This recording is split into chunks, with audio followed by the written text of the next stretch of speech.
first starts off in our family.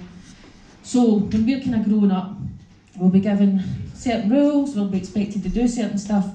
If you think about gender, right, if you have a wee girl, everybody runs in and buys a wee girl all the pink stuff. Have a wee boy, everybody runs in and buys all the blue stuff. These are like the subtle messages that's slowly drip, drip, drip, drip in, and this is the expectations that's placed on us. Girls act a certain way, boys act a certain way, and we need to act a certain way in order to be accepted. So what happens is, with this wee brand new baby with this big booming voice, with our ambition, and then we have the socialisation process or the house rules, and then we slowly have more and more layers going on top of this wee voice. Have we all seen Shrek? Right, so we're all onions, right? And what happens is all these different layers slowly comes on top of our wee voice, and the voice then gets more and more muffled and harder to hear. So what we then do is we start going, oh, what do you think about this? What do you think about that? And then we start looking for that validation for everybody else around us. And we can't hear that wee voice that's inside us because it becomes more and more and more harder to hear. And what happens is if we don't listen to the expectations around us, we then get rejected. So we don't try new things, we're too scared. We don't go out and test the world because we need to fall into line and do everything that we're all expected to do. And then we start not trusting ourselves, not trusting this wee voice that's in us, and constantly looking for the validation outside us. So, we're going to do a wee demonstration. Who am I picking on first? There you go, Denise. Step right up here. I'm not going to be a washing machine this week, I heard that's what happened, that's the test. No washing machines. A tumble dryer this week, yeah, we're probably going to see it, right? We'll make you comfortable. I swear to God, I'm not going to let you look like that, I promise you, right? You can do that yourself. Well, I'm glad you said it. Hey, where's my bit of paper? Wait a minute, I had a wee bit. Tell me when you hit the call demand, alright? Close your eyes. That's so sorry. Right, so, a lot of people will probably, these have watched my TikTok, will know this, right? But we're going to date anyway, right? There's a bit of paper for you. Thanks for coming, no kidding. Right, you tell me what colour the colour of the paper is. Yellow. Right, hold up, let everybody see it. You all see it, aye? Yeah. Right, here's what I made earlier. Right, so it's yellow, isn't it? Yeah. What colour do you think the paper is? Yellow. Yellow. You all saying yellow? What about these in the back? White. Red. Gold. Red? You're colourblind. No, I was going to say. The Specsavers is due up, good man. So we're all saying yellow. Right, so here comes the magic. What have I told you that the bit of paper's not yellow? What is this? I love you, my... Sorry, wrong way. Sorry. So here's the magic, right? That piece of paper's not yellow. It's blue. Can you see that? It's blue. Can anybody else see the blue? No. Of course it's no blue, it's yellow. But my whole point in saying that is, right, you can all clearly see it's yellow, right? You can clearly see it's yellow. But there's a couple of people going like that, screwing their face up, going, oh, wait a wee minute. They doubted yourself for a minute. Doubted yourself and thought, oh, wait a wee minute. Aye, you think, well, that's where we get the red for you, isn't it? You're right outside the box, you love it. But this is my whole point. So we all think to yourself, this happens to us all the time. We go through our life and we're so like, no, this is definitely true, this is definitely true. Then somebody will walk in and go, do you know what, actually that's not true.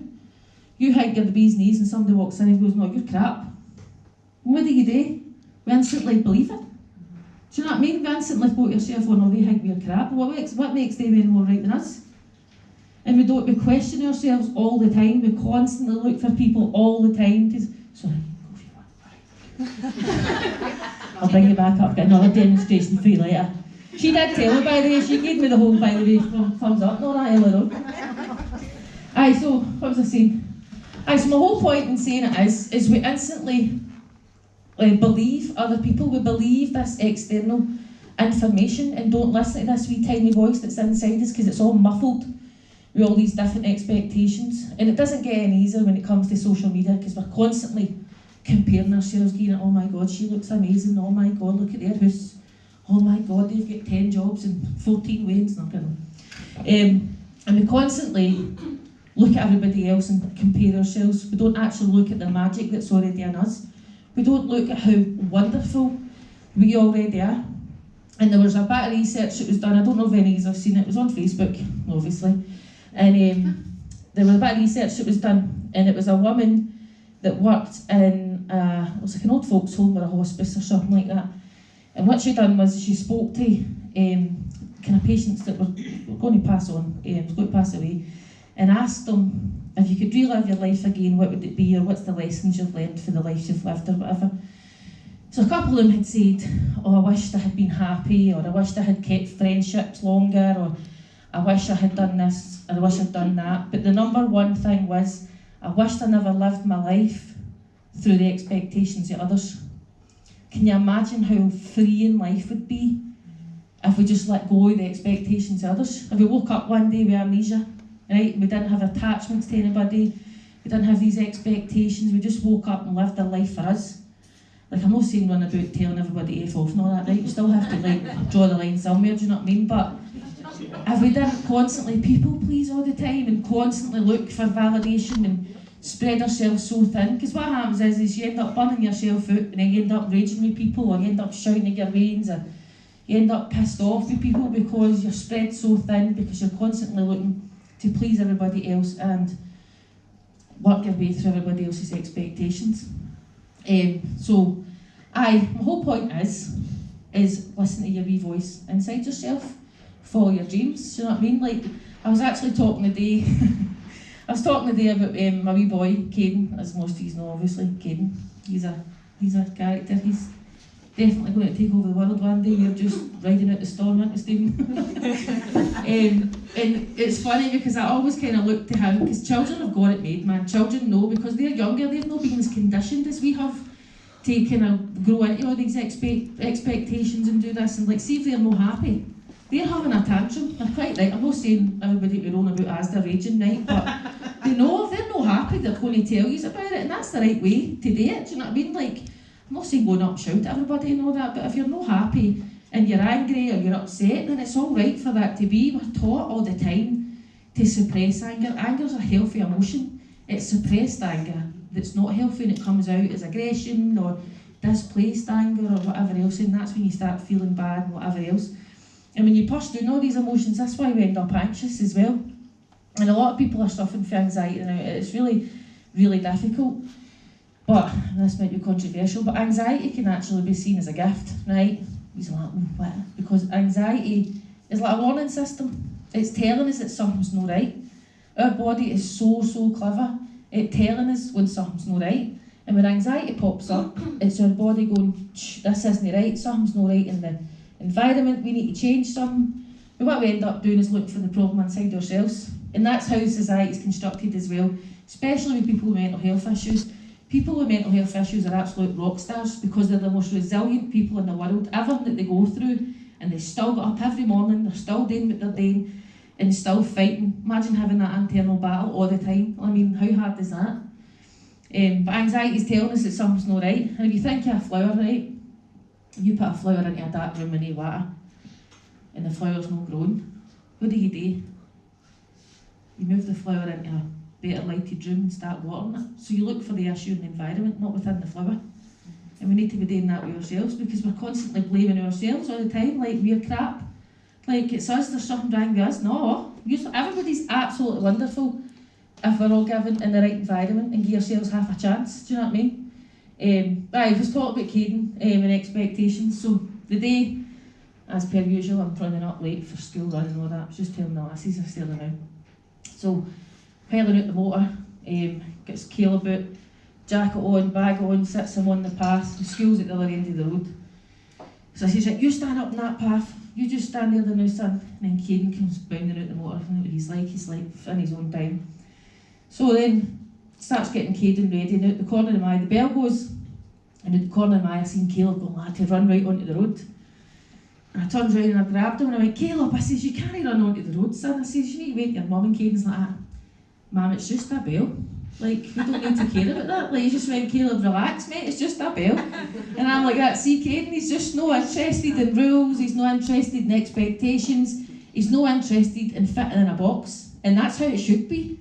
I'm not saying we should all go out and cause riots, right? I'm just meaning that sometimes it's alright to say no to these expectations. Do you know what I mean?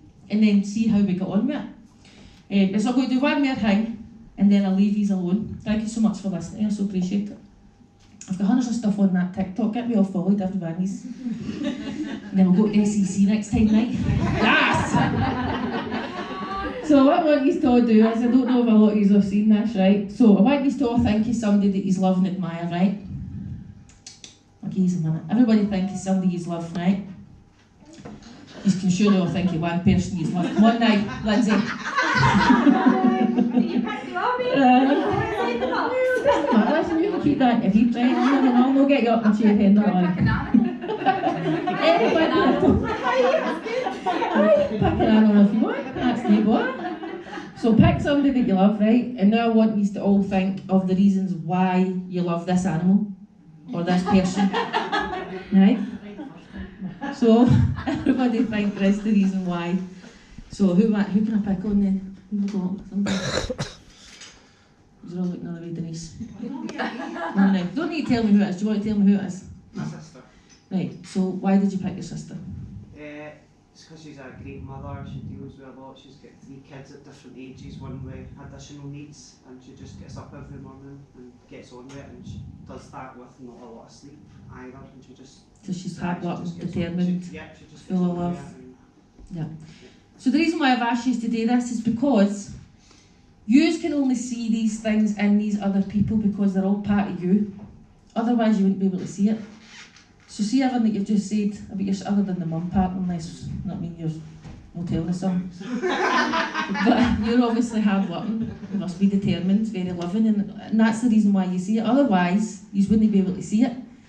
But we find it dead hard. See if we're to go to an interview, right? And you to sit down and write down all the reasons why we're dead brilliant. You can't do it. But if we to sit down and go tell them all the reasons why we're no brilliant, we've got a list as long as our arms, but if we do it for somebody else, it's dead easy. The other side of that is the stuff that you don't like in other people is also in you, right? But that's a whole other session, right? That's a whole other session. Put me out for a week. No, but the reason that is as well, but we don't... no, I'm not buying our tickets. But it's not just as simple as that. It's the reason why you don't like it is, again, it's because of the expectations that you attach to that. Like a lot of people think I'm bossy. Don't know where they get that from, right? Probably. But exactly, another way of looking at it is, so you think you've got people that's bossy, you think folk shouting at folk and all that, telling them what to get done, whatever else. But these things work, like seeing that Kenny's all solutions and that, man, that works. This shit works. I'm like, I'm a leader, get this done, get that done, man. And he's like, right, up to it. So it's all about what you attach to the meaning of that anyway. So, I'm going to go now, and then we're going to get Ronnie up. Thank you so much for listening. I was feeling nervous, man. I was like, now you get one of the, I shouldn't say this, but I'm going to say it anyway, you all know what I'm like. Then you get one of the donkeys in Blackpool and it's just walking past and that's what I've been like all day. Sorry, I'll leave you on that note, okay?